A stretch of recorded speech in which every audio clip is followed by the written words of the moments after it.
नमस्कार दोस्तों, मैं सपना स्वागत करती हूँ आप सभी का एक बार फिर से अपने चैनल टीचर मॉम स्ट्रगल में और एक न्यू ब्लॉग में।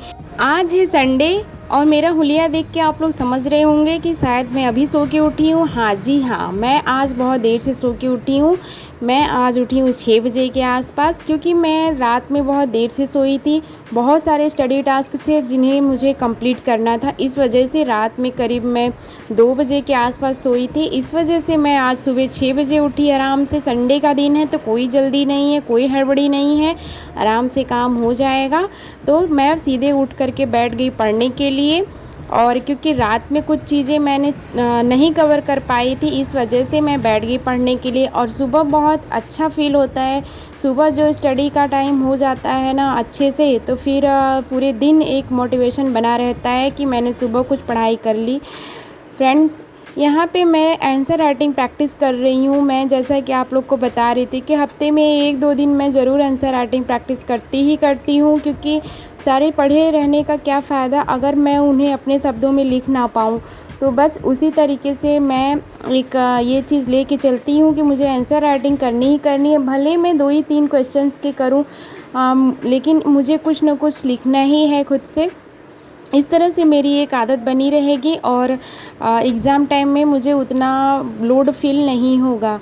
फ्रेंड्स, आप लोगों के बहुत सारे कमेंट में पढ़ती हूँ, मुझे अच्छा लगता है और खुद के अंदर एक बहुत सकारात्मक ऊर्जा आती है मेरे अंदर।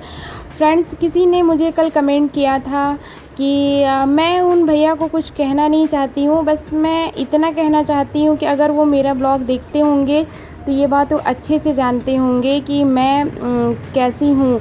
कोई ज़रूरी नहीं है कि आप किसी के साथ 24 घंटे रहो तब आप उसको समझ पाओ कि हाँ वो कैसा है, और किसी के साथ आप रह के भी 24 घंटे उसको नहीं समझ पाते हो कि वो कैसा है।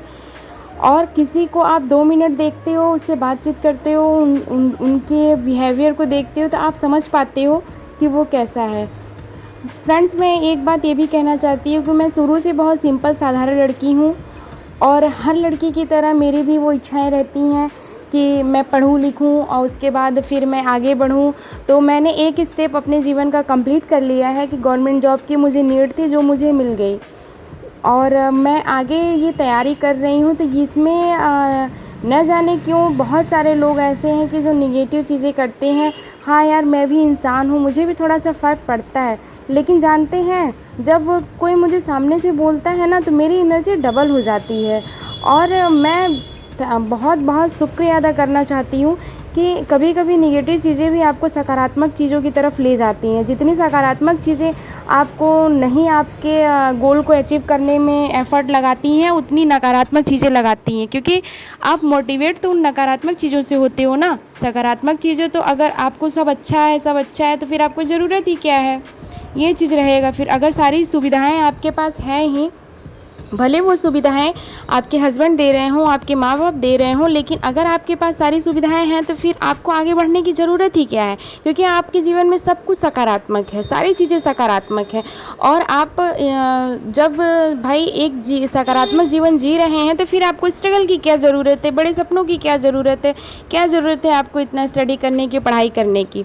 तो बस ये बात मैंने इसलिए बोली क्योंकि वो भैया ने कमेंट किया था कि शायद उनकी मदर है, वो भी टीचर हैं या टीचर थी, आई थिंक, मुझे उतना याद नहीं आ रहा है क्या लिखा था उन्होंने, लेकिन मुझे उनकी एक बहुत अच्छा मुझे एक चीज़ ये लगा कि आप लोग छोटी मोटी नौकरी करने नहीं लगते हो कि यूट्यूब पे आप लोग शुरू हो जाते हो। अब बताइए मैं क्या कर सकती हूँ? यूट्यूब बना किस लिए भाई? यूट्यूब पे हम क्या देखने के आते हैं? अपनी सारी पसंदीदा चीज़ें देखने आते हैं। कुछ लोग यूट्यूब पे अपना स्ट्रगल शेयर कर रहे हैं। कुछ लोगों को वो एक ऐसा प्लेटफॉर्म दे रहे हैं कि लोग बहुत खुश हैं उस चीज़ से। तो न जाने क्यों इनको क्या समस्या है किसी की खुशी से।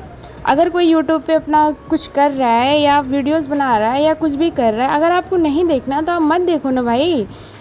और दूसरी बात ये कि आप इस नौकरी को छोटी मोटी नौकरी कर रहे हैं, शायद आपकी मदर होंगी, उन्हें अगर शायद आपके मन में ये मानसिकता होगी कि वो छोटी मोटी नौकरी करती हैं, तो यही रिस्पेक्ट आपकी दिखती है आपके मदर के लिए। आपकी मदर के लिए आपका ये रिस्पेक्ट आपको बताता है कि उनकी नौकरी को आप छोटी मोटी नौकरी समझ रहे हो या फिर मेरी नौकरी को आप छोटी मोटी नौकरी समझ रहे हो। मैं भी एक टीचर हूँ और आपने एक टीचर की नौकरी को छोटी मोटी नौकरी समझी। ये बात मैं आपको एक बात केवल इतना समझाना चाहती हूँ कि अगर दुनिया में टीचर ना होना, बेसिक शिक्षक ना होना, तो समझ लीजिए कि ये जो इंडिया इतना आगे बढ़ रहा है ना, सारी जगहों पे, सारे वर्ल्ड में जितना नाम कमा रहा है ना कहीं ये शिक्षा का है। कहीं ना कहीं नहीं, 200% एक बेसिक शिक्षा है, एक बेसिक शिक्षक है, उसका एफर्ट है कि दुनिया इतनी आगे बढ़ रही है। ये बात समझ लो भाई आप। और आपकी मदर एक शिक्षक हैं तो ज़रूर आप भी उन्हीं के पैसों से कहीं ना कहीं आपका लालन पालन हुआ होगा, आपके फादर भी कुछ कर रहे होंगे।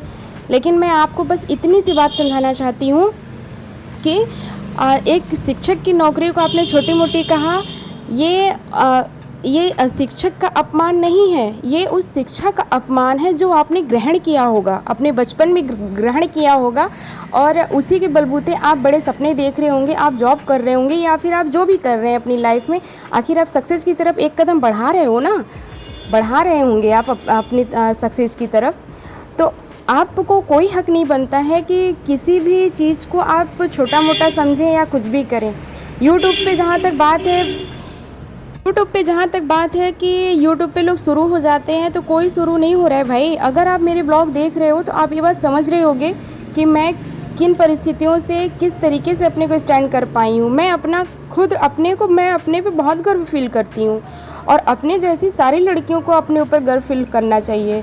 बहुत सारे ऐसे लोग हैं कि अरे छोटी मोटी नौकरी, आपको ये लग रहा होगा कि ये नौकरी ज़रूर छोटी है, लेकिन ये पद समझ लीजिए, एक बेसिक शिक्षा का पद जो होता है वो समाज में सबसे ऊंचा होता है, क्योंकि वो एक निर्माण में, एक नागरिक के निर्माण में सबसे बड़ा वो अपना किरदार निभाते हैं।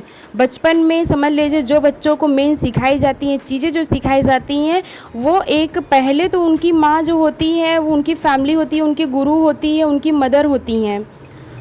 और कहीं ना कहीं आपने अपनी माँ से भी बहुत सारी चीज़ें सीखी होंगी, और वो शिक्षक हैं तो उनको अपने आप को इस तरीके से बोलने का कोई हक नहीं है कि ये नौकरी छोटी मोटी है। हाँ, मुझे दुख नहीं हो रहा है, मुझे आपके सोच पे थोड़ा सा वो लग रहा है कि आपकी सोच कहीं ना कहीं आप श्रृंखित हैं अपनी सोच को लेकर के। तो पहले अपने आप की सोच को श्रृंखित करने से बचाइए और अपनी माँ के जॉब को रेस्पेक्ट दीजिए। सबसे बड़ी बात, जीवन में आप कुछ करें ना करें, लेकिन माँ बाप जो सेक्रीफाइस करते हैं बच्चों के लिए ना, उसकी रिस्पेक्ट करनी बहुत ज़रूरी है आपको।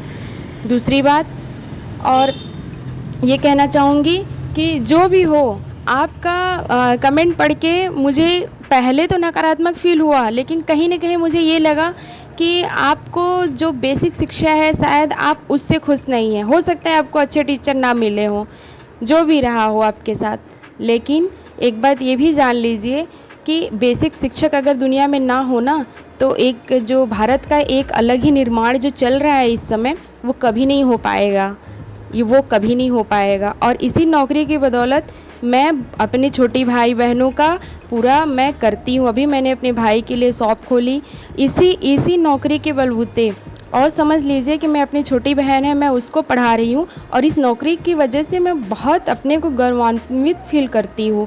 मेरे हस्बैंड बहुत प्राउड फील करते हैं मेरे ऊपर। नौकरी छोटी हो या बड़ी हो, रिस्पेक्ट होनी चाहिए ज़िंदगी में। आप कुछ करो या ना करो, भले 10 रुपये कमाओ, 10 लाख वाला अगर रिस्पेक्ट नहीं पा रहा है, हो सकता है 10 रुपये कमाने वाला पा रहा हो, बस इतनी सी बात है फ्रेंड्स। तो यहाँ पे सारा काम करने के बाद मैं अपने रूम में आ गई थी स्टडी करने के लिए, जैसा कि आप लोग देख रहे हैं। और यहाँ पे मैं पढ़ने लगी थी।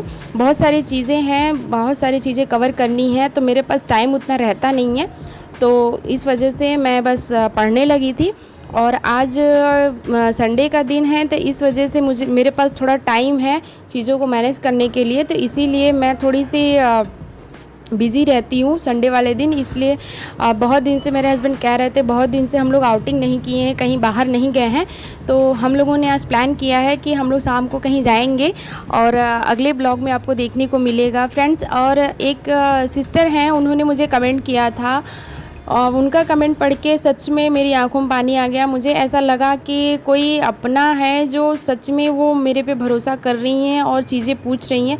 मैं बिल्कुल स्पीचलेस हो गई उनका कमेंट पढ़ कर के, क्योंकि उन्होंने बताया, मैं उनका नाम नहीं लेना चाहूँगी, बस मैं इतना कहना चाहूँगी कि अगर वो मेरा ब्लॉग देखती होंगी तो उनको मैं इतना कहना केवल चाहूँगी कि देखिए, आपके साथ समस्याएं बहुत हैं। आप कभी ये मत सोचिए कि अगर आप विरोध कर रही हैं, आपके हस्बैंड जो हैं वो आपके साथ सेटिस्फाई नहीं हैं और आपको सपोर्ट वो करते हैं, लेकिन उस तरीके का नहीं कर रहे हैं सपोर्ट, और वो आपके साथ शायद रहना नहीं चाहते। तो बस मैं इतना कहना चाहूँगी कि आप बिल्कुल परेशान मत होइए। आपके पास आपका लक्ष्य, आपका मोटिवेशन आपके सामने है। आपका बच्चा जो है उसके लिए आप पढ़िए, उसको अच्छा फ्यूचर देने के लिए आप करिए। आप उसके लिए ये सोचिए कि जिस दिन आप कुछ करने लगेंगे, अपने पैरों पे आप खड़ी हो जाएंगी, उस दिन आप अपने बच्चे को वो सारी चीज़ें कर पाएंगी जो एक माता पिता करते हैं। मैं मान रही हूँ कि आप बहुत परेशान होंगी, किसी के साथ भी होगा ऐसी चीज़ें तो वो ज़रूर से परेशान होगा। तो आपको परेशान होने से भी वैसे भी आप कुछ हासिल नहीं कर पाएंगी। तो खुद को सकारात्मक रखिए और दूसरे पे भरोसा करना बंद करिए। आप अपने ऊपर वर्क करिए, अपने लक्ष्य की तरफ एक एक कदम आगे बढ़ाइए, और आप अपने हस्बैंड के साथ मिलकर बैठिए और उनके साथ जो मिसअंडरस्टैंडिंग हो रही है चीज़ों पे बात करिए। देखिए, बात करने से बहुत सारी चीज़ें अच्छी हो जाती हैं, और भरोसा रखिए खुद पे। बस इसी मोटिवेशन के साथ मैं अपना ये ब्लॉग यहीं पे ख़त्म करती हूँ, और आशा करती हूँ कि आप लोगों को पसंद आया होगा, और आप लोग मेरे चैनल को लाइक करेंगे, शेयर करिएगा, सब्सक्राइब करिएगा, और कमेंट में ज़रूर बताइएगा कि आपको ये मेरा छोटा सा ब्लॉग कैसा लगा। और आप लोग लगे रहिए, डटे रहिए, जब तक अपने एग्ज़ाम को फोड़ ना डालिए, या फिर आप जो कर रहे हैं उस चीज़ को पा न लीजिए। दिन रात निरंतर प्रयासरत रहिए। Okay, take care, love you all of you, bye bye.